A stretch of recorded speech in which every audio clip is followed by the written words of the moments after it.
Good afternoon, everybody. I'm so glad to be with you today. My name is Lynette Marshall, and I am NIAC Basics. Hi, good afternoon, everybody. I'm so glad to be with you today. I'm Lynette Marshall, and I work with NIAC Public Schools in the capacity of NIAC Basics Coordinator. And I'm so happy to be here live today from Giant Leaps Occupational Therapy at the invitation of the owner of Giant Leaps, Tammy Belcher.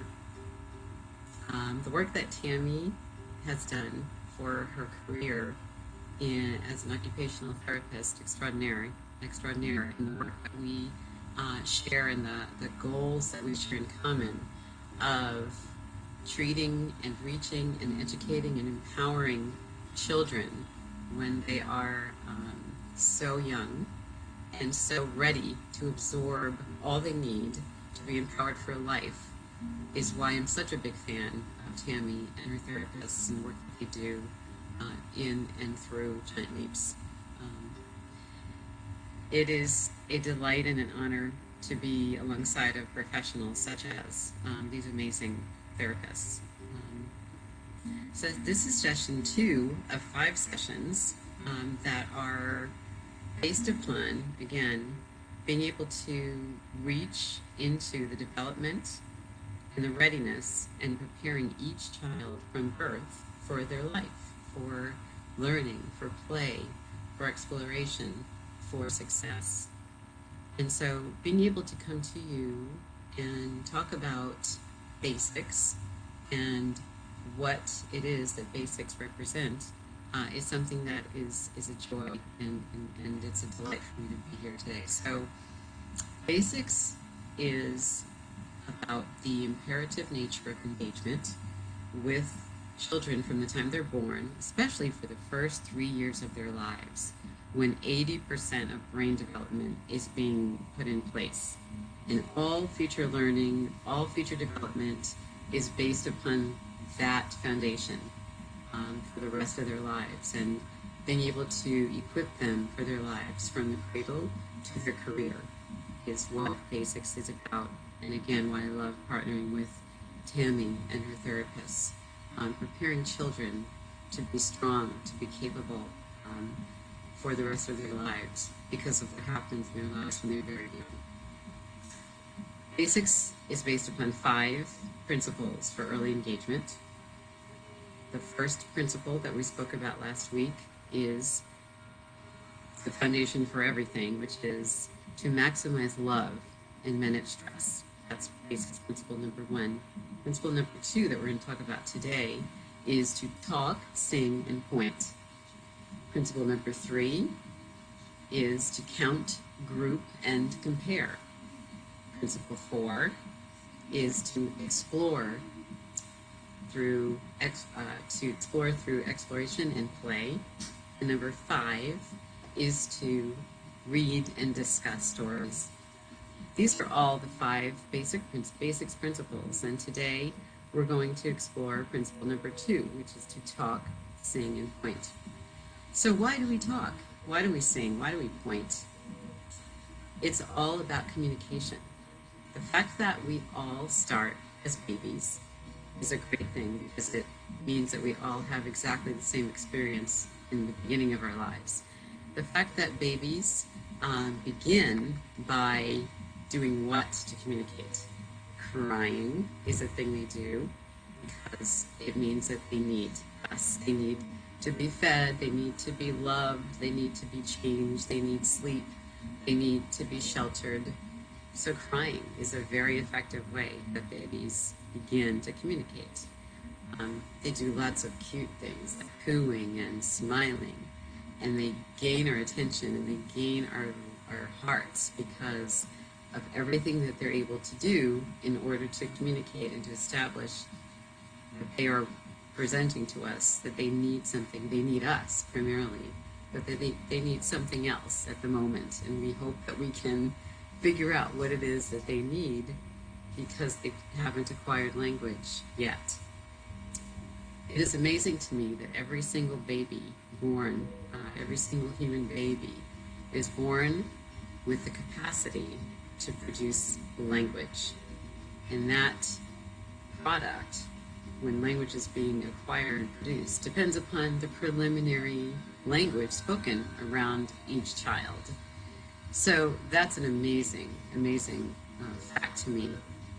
But when we communicate, thinking about us as adults, as parents, we communicate to make our thoughts known, to make our feelings known, to make our needs known, to express ourselves, to express affection, to express our dislikes or disapproval.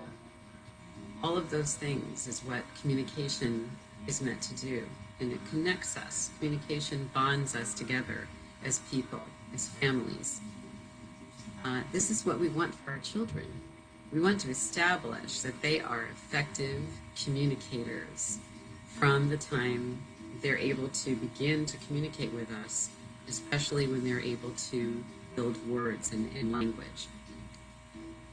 The fact that we can think about people in our families and in our work environments and that we've known, that we encounter, who are really excellent communicators.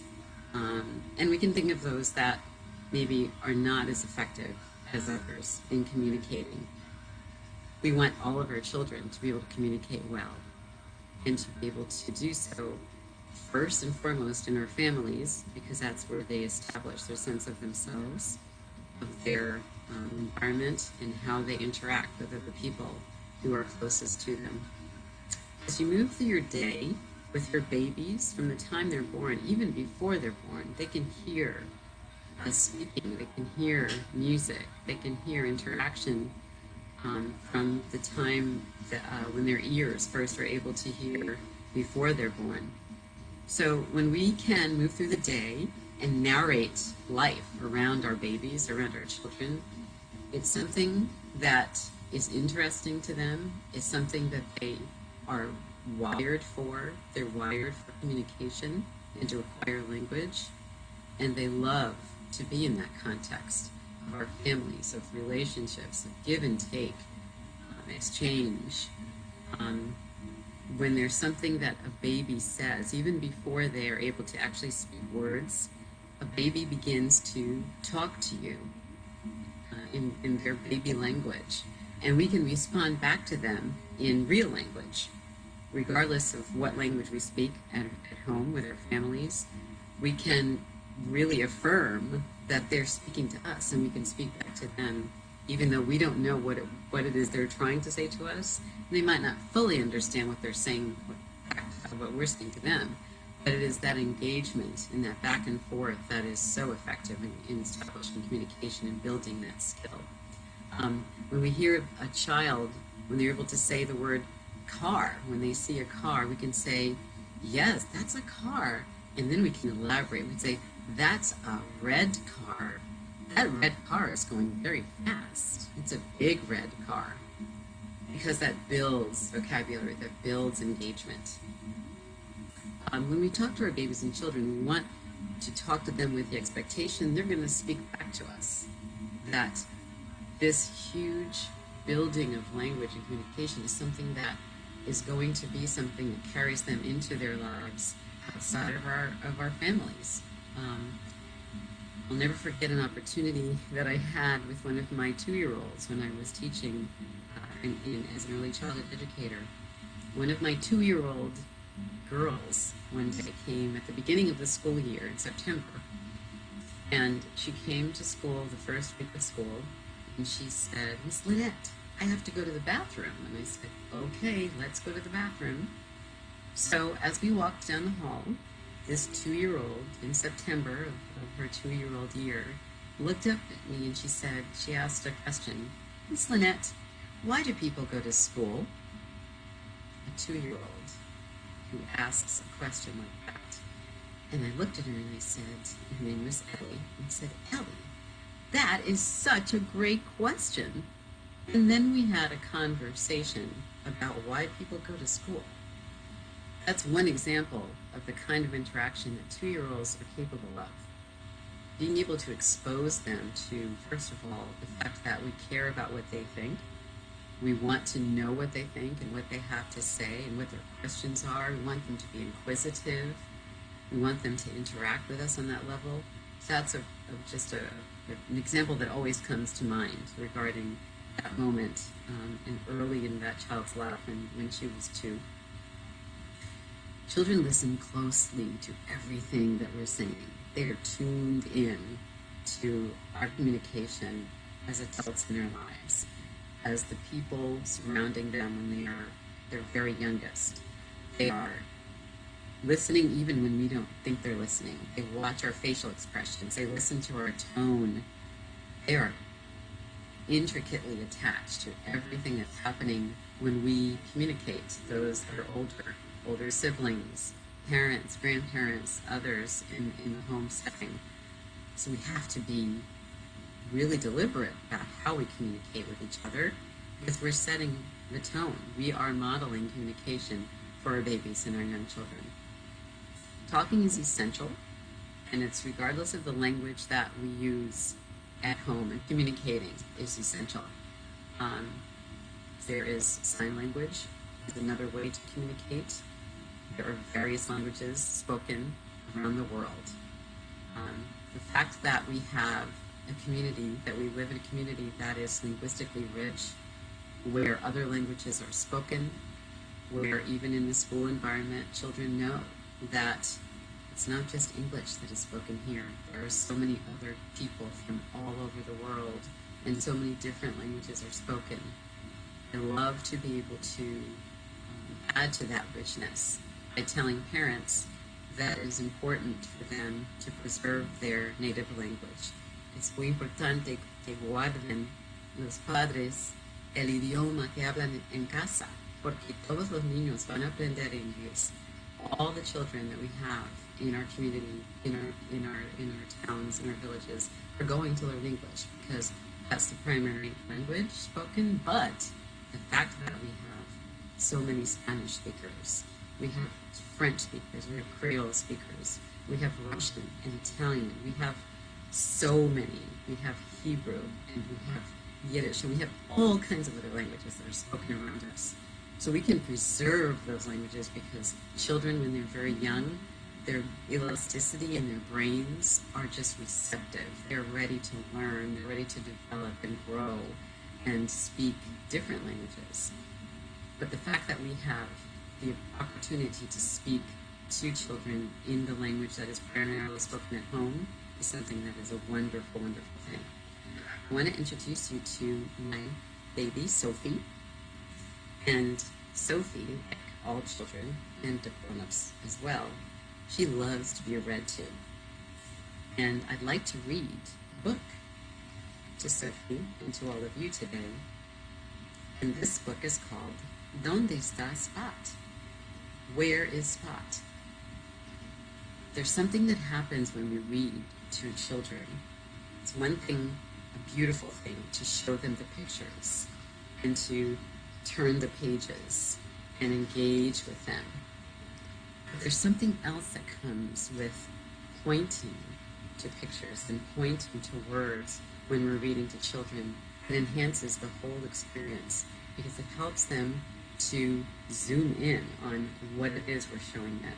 It helps them to understand better that this object on this page, when I say piano, and children can look at it and say, oh, piano. And they see, oh, the word piano here. And that's something that we can always do on an increasing level the older children get.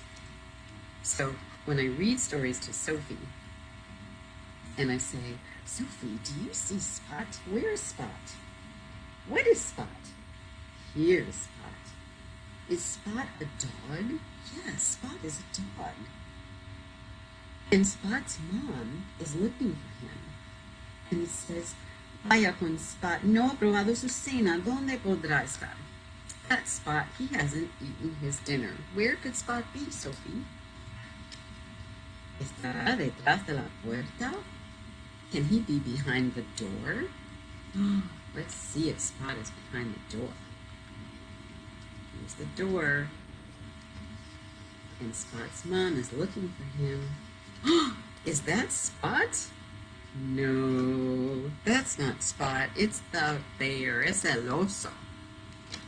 No es Spot. That's not Spot.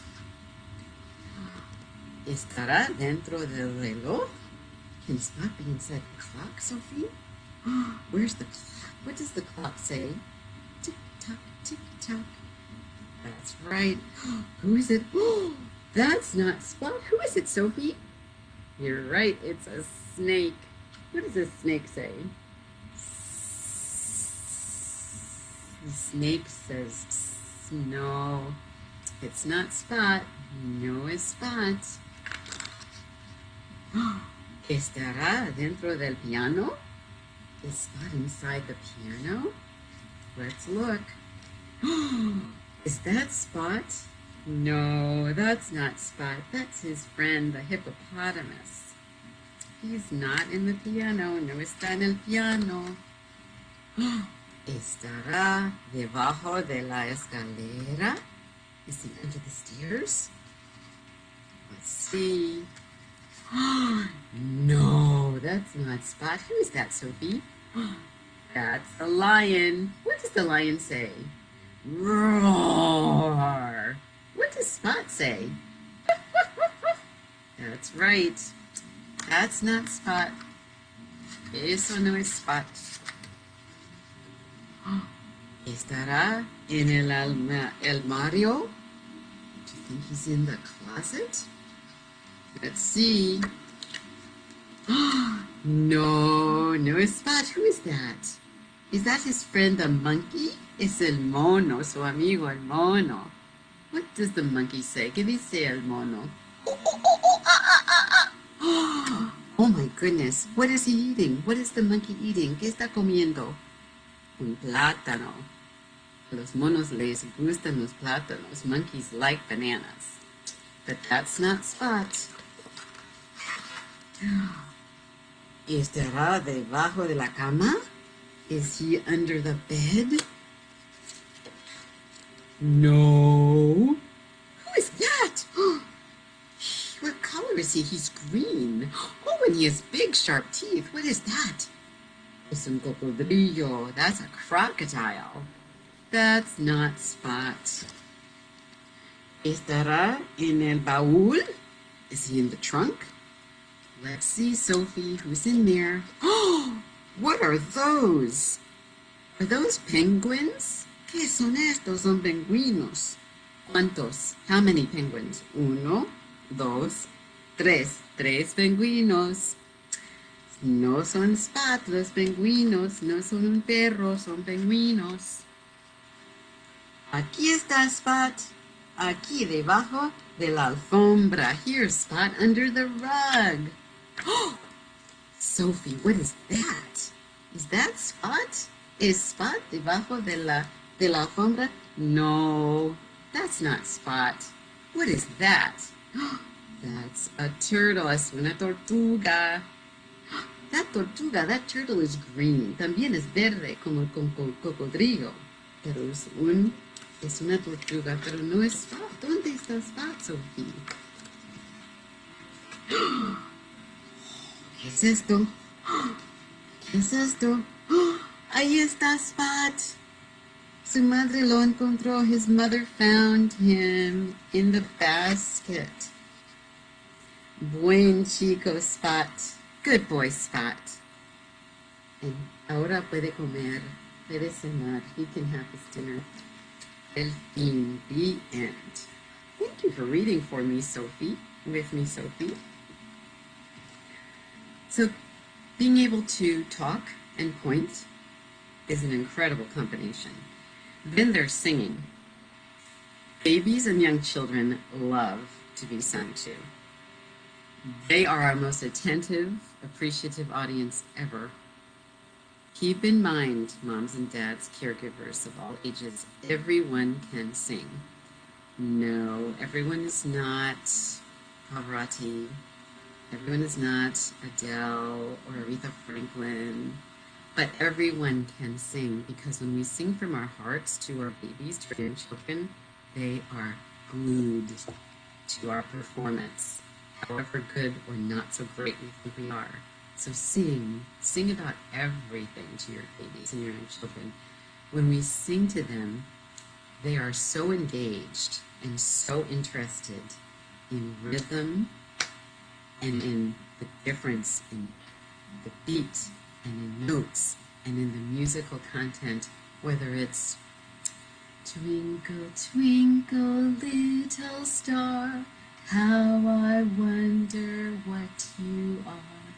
Up above the world so high, like a diamond in the sky.